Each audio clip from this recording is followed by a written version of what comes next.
Kamera, roll, and action. Nah, sekarang saya sudah berada di sebuah perusahaan di mana auditornya ini adalah pemain TikTok terkenal yang lagi viral. Dan sekarang kami para wartawan seluruh Indonesia ingin mencari tahu atau ingin memperoleh informasi mengenai IPPF. Nah, kalian pasti penasaran ya kan? Iya, ikuti kami.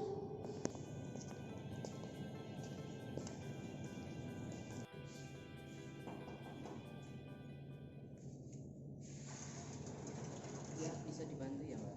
Pak, permisi, saya dari wartawan Koran Siana. Dan di sini saya ingin mencari Ibu Fitri, apakah ada, Pak? Oh, Ibu Fitrinya itu ada, tapi masih di belakang. Biar saya panggilin dulu ya. Oh, siap, Pak.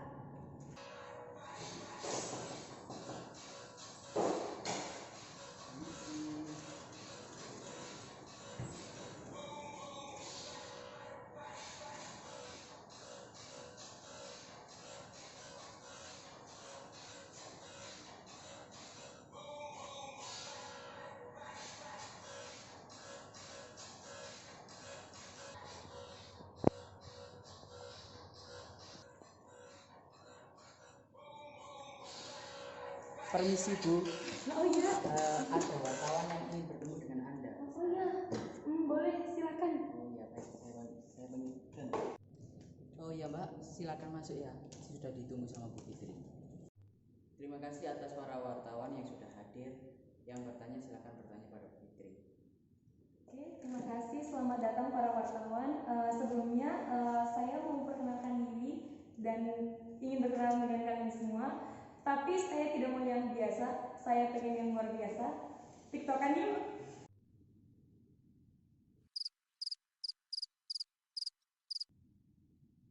Hayu.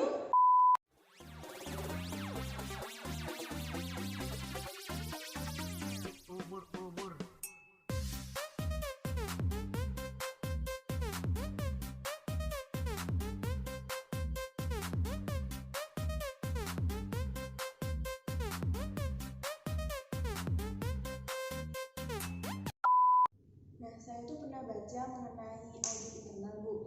Nah, di situ ada IPPF. Nah, sebenarnya IPPF itu apa sih, Bu? Jadi, sebenarnya IPPF adalah International Professional Practice Framework, di mana IPPF ini adalah suatu pedoman yang dianut oleh atau yang digunakan oleh internal auditor. Nah, untuk kewenangannya IPPF itu seperti apa, Bu? Jadi, kewenangan IPPF terbagi atas dua. Yang pertama adalah mandatory guidance, yang kedua adalah strongly recommended guidance. Mandatory guidance ini terbagi atas tiga, yaitu definition, international standard, dan code of ethics. Kewenangan IPPF yang kedua adalah strongly recommended guidance. Strongly recommended guidance terbagi atas tiga. Yang pertama adalah position papers, yang kedua adalah practice advisories, yang ketiga adalah practice guidance. Ya, perbedaan mandatory dengan strongly recommend. Yang pertama, mandatory harus ditaati. Yang kedua, guidance disusun melalui due process. Due process itu ialah merupakan public exposure. Terus yang ketiga yaitu kepatuhan sangat penting bagi praktek profesi internal auditing. Sedangkan yang kedua yaitu strongly recommend. Strongly recommend, pertama, kepatuhan terhadap pedoman ini sangat diperlukan dan direkomendasikan. Yang kedua yaitu pedoman ini di-endorse oleh IIA melalui review dan persetujuan secara formal. Terus yang ketiga, strongly recommend melakukan penjelasan terhadap praktek-praktek untuk menerapkan prosedur dan kode etik secara formal. Jadi tujuannya itu apa sih, Bu?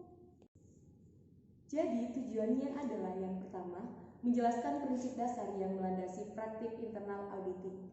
Yang kedua, memberikan framework untuk melaksanakan dan mengembangkan kegiatan yang memberi nilai tambah. Yang ketiga, menetapkan tolak ukur untuk mengevaluasi kinerja kegiatan internal audit. Yang keempat, mendorong peningkatan proses dan kegiatan organisasi. Macam-macam standar itu apa aja sih, Bu? Dan isinya itu apa? Jadi standar itu terbagi menjadi 3, yaitu yang pertama atribut standar, yang kedua performance standar, dan yang ketiga implementasi standar. Yang pertama atribut standar sendiri yaitu karakteristik terbagi menjadi individu, organisasi yang memberikan jasa internal audit.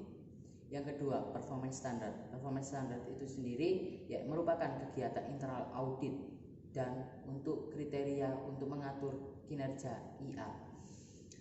Yang ketiga, implementasi standar. Implementasi standar itu sendiri mempunyai arti menerapkan kedua standar tersebut dalam konteks penugasan tertentu, insurance dan consulting. Atribut sendiri mempunyai tujuan yaitu wewenang dan tanggung jawab. Yang kedua, independensi dan objektivitas. Yang ketiga, profesional care and quality insurance. Sedangkan performance itu sendiri mempunyai tugas yaitu yang pertama mengelola satuan IA, yang kedua mempunyai sifat pekerjaan, yang ketiga perencanaan penugasan, yang keempat pelaksanaan, dan yang kelima komunikasi hasil, dan yang keenam monitor progres, dan yang terakhir merupakan penerimaan risiko oleh manajemen.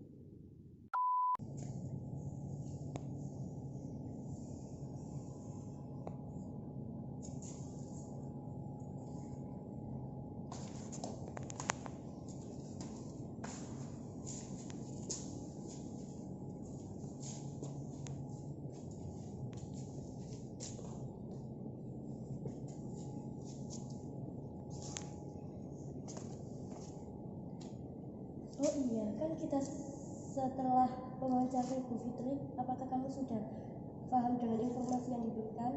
Sudah dong, kalau kamu?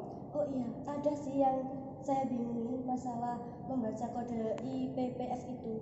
Gimana sih? Walah, itu gampang. Tadi aku sempat searching sih. Kamu mau diajarin? Mau dong. Yuk, yuk.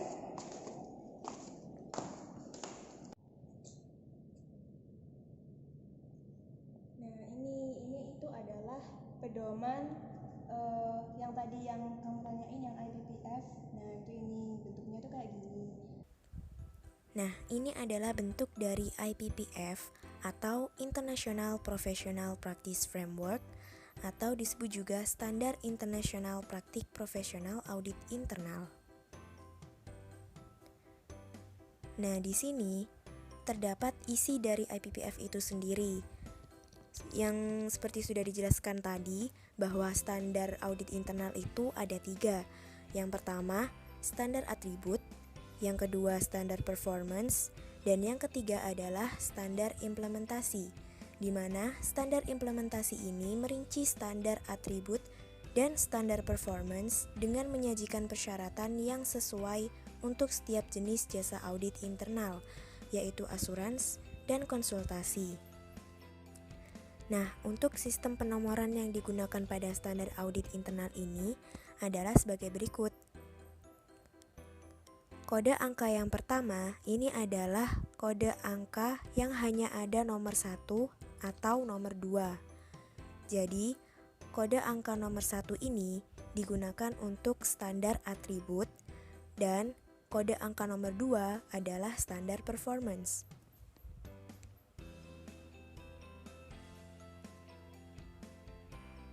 Nah, di sini terdapat kode lagi yaitu kode huruf A dan kode huruf C, di mana kode huruf A ini adalah untuk jasa asuransi dan kode huruf C ini untuk jasa konsultasi.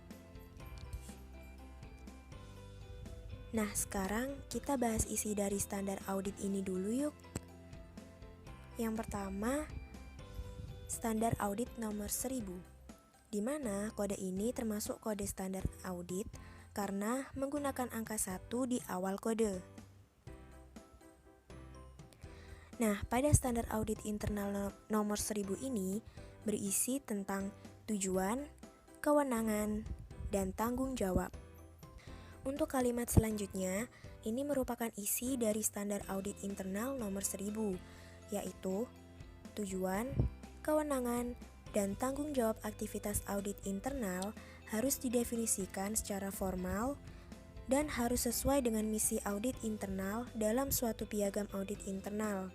Kepala audit internal harus mengkaji secara periodik piagam audit internal dan menyampaikannya kepada manajemen senior dan dewan untuk memperoleh persetujuan.